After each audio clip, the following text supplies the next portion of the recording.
It's Katie Hammond. Hi, Katie. How is Free Kittens going? Man, we're having a great time. Everybody is being awesome to us, and our show, we think we're really proud of it, and it's going really well, so we're really excited. One more show tomorrow At 6:55 in the green venue, Saturday. all right. Wait, And wait, what?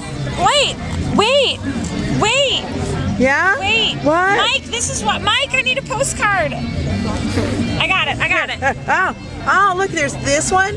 Then there's that. They're collectibles. It's the collect, you hold this. Oh, sorry. It's All only, right. only one show left. Only one show left. Come Tomorrow, see it tomorrow. Saturday. All right. 6:55 in the green 6:55. venue.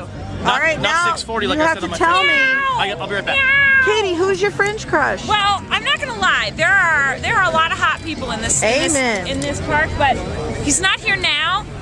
But it's actually the Arctic Ice salesman. I told him we sold out our second show, and he gave me some free Arctic Ice, and it was awesome. It was really. Don't The be, Arctic Ice don't salesman? be mad, Mike. He's not even in a show.